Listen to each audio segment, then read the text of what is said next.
కూటమి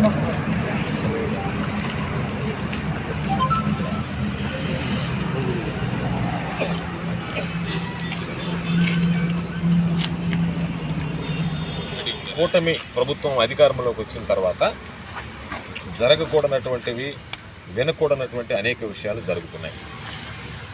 ఇందులో భాగంగా వైఎస్ఆర్ కాంగ్రెస్ పార్టీ నాయకుల మీద దాడులు, వైఎస్ఆర్ కాంగ్రెస్ పార్టీ మీద అసభ్యకరమైనటువంటి పోస్టులు, అసభ్యకరమైనటువంటి పదజాలం వాడడం, ఇవన్నీ సర్వసాధారణమైనటువంటి నేపథ్యంలో మా మీద, వ్యక్తిగతంగా నా మీద కావచ్చు, మరొకరి మీద కావచ్చు, ఇరిగేషన్ పనుల్లో సోమిరెడ్డి డబ్బులు కాజేశాడు, రైతులను అడ్డం పెట్టుకుని దోచుకుంటున్నాడు అని చెప్పి గతంలో నేను ఆరోపించడం జరిగింది. దానికి ఆయన నేను ఇరిగేషన్లో డబ్బులు తినలేదని చెప్పి కౌంటర్ ఇచ్చాడు, వేరే వాళ్ళ చేత కూడా మాట్లాడించాడు. దానికి కౌంటర్గా ఆమాల ప్రభాకర్ రెడ్డి, మా వైఎస్ఆర్ కాంగ్రెస్ పార్టీకి సంబంధించినటువంటి వ్యక్తి కౌంటర్ ఇవ్వడం జరిగింది. మమ్మల్ని మొదట ఎవరైతే దూషించారో వాళ్ళ మీద కేసులు ఏమీ నమోదు చేయకుండా దానికి కౌంటర్ ఇచ్చినటువంటి వ్యక్తి మీద వెంటనే ఆగమేఘాల మీద ఎఫ్ఐఆర్ నమోదు చేయడం జరిగింది.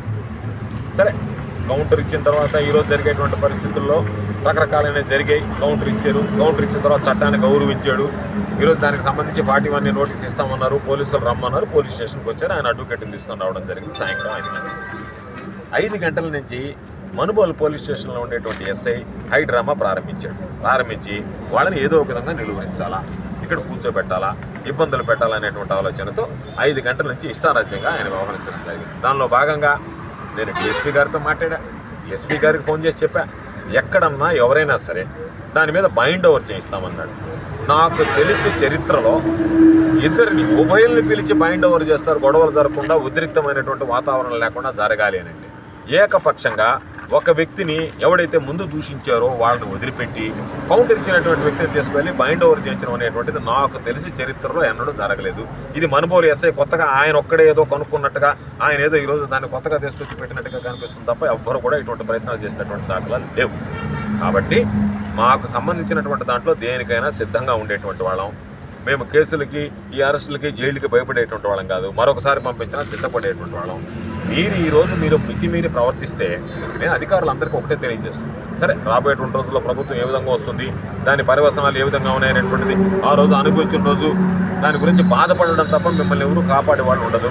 ఈరోజు సోకాలు మీరు ఎవరైతే అనుకుంటున్నారో, ఎవరైతే మాకు అండగా నిలుస్తున్నారో అనుకుంటున్నారో వాళ్ళందరికీ సంబంధించినటువంటి వాళ్ళు రేపటి రోజు ఎవరు మీ ఫోన్లు కూడా ఎత్తరు. కాబట్టి ఆ రోజు మీరు, మీ కుటుంబాలే ఇబ్బందులు పడేటువంటి పరిస్థితి ఏర్పడతాయి. కాబట్టి ఈరోజు కూడా చెప్పేది, ఎక్కడన్నా ఇటువంటిది జరిగిందా, బైండ్ ఓవర్ అనేటువంటిది ఒక్క వ్యక్తిని తీసుకెళ్ళి బైండ్ ఓవర్ చేయించేటువంటి పరిస్థితి ఉందా?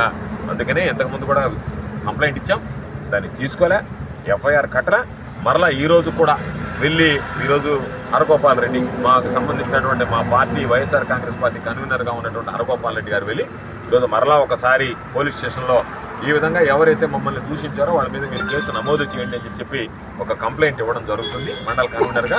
కాబట్టి దాని మీద కనుక పోలీసులు కనుక తీసుకోగలిగితే పోలీసుల మీద, సంబంధిత వ్యక్తుల మీద, అందరి మీద కూడా ప్రైవేట్ కేసులు పెడతాం. కాబట్టి ఎవరిని కూడా విడిచిపెట్టేది ఉండదు. అధికారులు గమనించాల్సింది, సరే ప్రభుత్వం మారితే మీరు సస్పెండ్ అయ్యి 5 ఏళ్ళు ఉంటారు, ఇబ్బంది లేదు. కానీ ఉద్యోగాలు విధుల నుంచి తొలగించేటువంటి పరిస్థితి తీసుకొచ్చుకుంటారు. మీరు మీ ఇష్ట ప్రకారం వ్యవహరిస్తే రేపు ఎవ్వరు మిమ్మల్ని కాపాడేటువంటి ప్రసక్తి ఉండదు.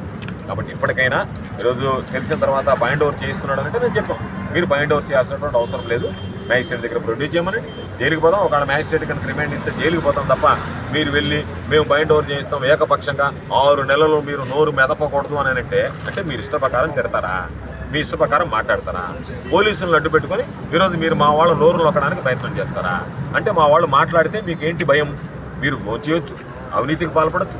ఇరిగేషన్ మీద సిబిఐ మీద విచారణ జరపడాయా అంటే దానికి దిక్కు మొక్కు లేదు. సోమిరెడ్డికి సిగ్గుంటే ఇరిగేషన్ మీద, అవినీతి మీద విచారణ జరిపించాలా? నీ నిక్కును తెలుసాలా? నిన్నేం మాట్లాడాడు? ఎంత సిగ్గుమాలినటువంటిదంటే, నిన్న 19,70,00,000 రూపాయలకు 319 పనులు నువ్వు భోంచడానికి మొదలుపెట్టావు కదా. అంటే ఇంకా పనులే ప్రారంభించకపోతే అవినీతి ఎక్కడ అన్నావు కదా? అదే కదా. ఎఫ్డిఆర్ అంటే ఏంది? ఇమీడియట్గా తక్షణమే చేయాల్సినటువంటి ఫ్లడ్ డ్యామేజ్డ్ రిపేర్స్ అవి చేయకుండా ఈరోజు నువ్వు వరికి సంబంధించినటువంటి నీళ్లు వదిలి అంటే ఫ్లడ్ డ్యామేజ్డ్ రిపేర్స్ అవసరం లేదు. మీరు భోజనం చేయడానికి పనులు చేసుకున్నారు. ఒకవేళ అవసరమైతే పనులు చేయాలా? ఆ పనులు చేయకుండా ఈరోజు నీళ్లు వదిలి పనులే ప్రారంభించలేదంటే, మొన్న వచ్చినటువంటి మోంతా తుఫాను ఈరోజు కూడా ప్రారంభించలేదంటే 4 రోజుల్లో జనం మర్చిపోయిన తర్వాత తమరు భోజనం చేయడానికి చేసుకున్నటువంటి బిల్లులు స్పష్టమైంది.